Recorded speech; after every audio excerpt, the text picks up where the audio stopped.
Welcome to cyber nexus academy C language chapter number 2 programming in C. आज का जो हमारा टॉपिक है वो type casting in C language.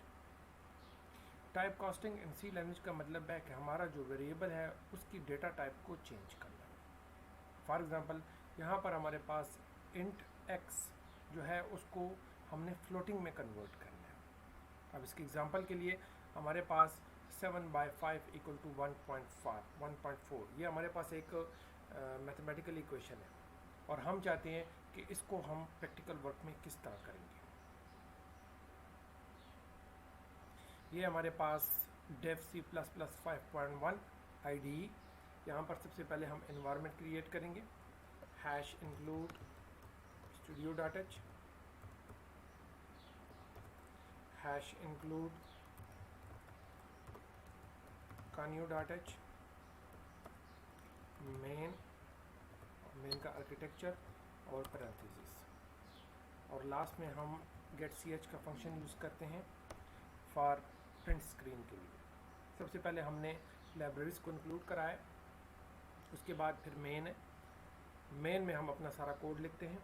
अब यहाँ पर हमारे पास इंट x इक्वल टू 7 और y इक्वल टू 5 है। फ्लोट हमारे पास जो वैल्यू आएगी इसकी, जैसे कि मैंने यहाँ पर डिफाइन किया है कि हमारे पास इस एग्जांपल में हमारा जो आंसर है वो 1.4 आना चाहिए। 7.5 7 डिवाइड बाई 5 इक्वल टू 1.4। तो हमारा यहाँ पर जो आंसर है 1.4 आना चाहिए, लिहाजा इसलिए हम फ्लोटिंग वैल्यू ले रहे हैं। उसके बाद z equal to x divide by y semicolon. फिर हमारे पास हमने इसको प्रिंट करवाना है, printf और printf और %f। यहाँ पर हमारे पास वैल्यू जो है वो फ्लोटिंग में आ रही है और हमारे पास इसके बाद कॉमा और कॉमे के बाद z। अब इसका हमने प्रिंट करा लिया। अब हम इसको एग्जीक्यूट और कंपाइल करते हैं। इसमें किसी किस्म का कोई एरर नहीं है। इसको हमने किसी भी नाम से सेव कर दिया। अब हमारे पास 0 error 0 warning, again execute and run. अब अगर आप देखें तो यहाँ पर हमारे पास जो आंसर आ रहा है वो 1.0 आ रहा है। अब हमारा जो रिक्वायर्ड आंसर है वो है 1.4। तो इस चीज़ को ठीक करने के लिए, इस मैकेनिज़्म को ठीक करने के लिए हमारे पास जो है वो टाइप कास्टिंग यूज़ होती है। टाइप कास्टिंग हमारे पास किस तरीके से हम अपना एक्यूरेट आंसर लेकर आएंगे, हम उसको किस तरीके से यूज़ करेंगे, वो उसका हम प्रैक्टिकल वर्क भी करते हैं।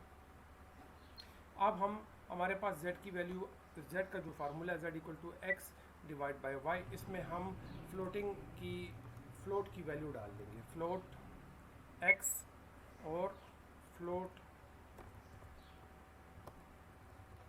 y।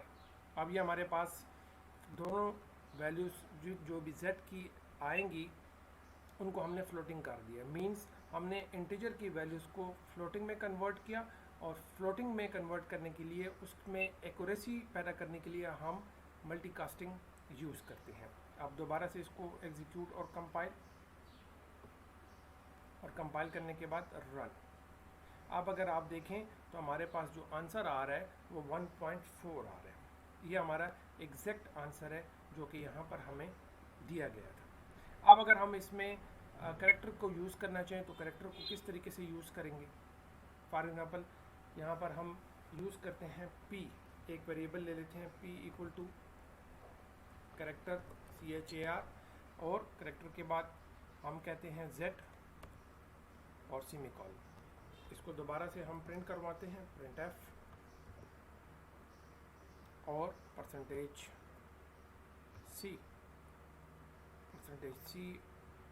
डबल कॉलन दोनों तरफ, ताकि हमारा जो वैल्यू है वो ठीक तरीके से आ सके। और यहाँ पर हमारे साथ जो है वो p और सेमीकोलन। अब इसको हम एग्जीक्यूट कराते हैं, कंपाइल करते हैं सबसे पहले। अब ये कह रहा है p का वेरिएबल हमने डिक्लेयर नहीं किया, तो यहाँ पर हम p का भी वेरिएबल एक डिक्लेयर करा देते हैं।